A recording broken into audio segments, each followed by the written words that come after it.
టికెట్లు ఇస్తావా నువ్వు బస్సులలో దిగడానికి? ఏడబోవాలా బస్సు? ఫ్రీగా బస్సు ఎక్కిన స్త్రీ ఏడబోవాలయ్యా. ఏడబోవాలంటే బస్ ఎక్కినాక ఏడికో ఓ దగ్గరికి ప్రయాణం కడతారు కదా, ఆడికే పోతుంది. ఇన్ని దినాల కోలే ఎన్నడు లేని ఇప్పుడే మీకు ఇంత బాధ ఎందుకు అనిపించిందో మీరే చెప్పుండ్రి. నువ్వు ఉద్యోగం ఇస్తున్నావా? నువ్వు ఏమన్నా 33% ఏమైనా ఎలక్షన్లలో నువ్వు ఇస్తున్నావా? టికెట్లు ఇస్తున్నావా? పోస్టులు ఇస్తున్నావా? ఆ బస్ ఎక్కిన మహిళ ఎక్కడ పోవాలి తమ్ముడు?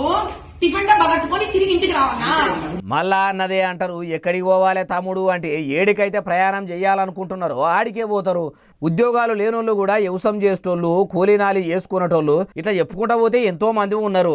వాళ్ళంతా చుట్టాల పక్కాల ఇండ్లకు పోవాలన్నా, మీ ఇండ్లకు పాసి పనులు చేస్తేందుకు రావాలన్నా ఉచిత బస్సు ప్రయాణం చేస్తుర్రు. వాళ్ళకు టిక్కెట్ల ఖర్చు తప్పినట్టే కదా.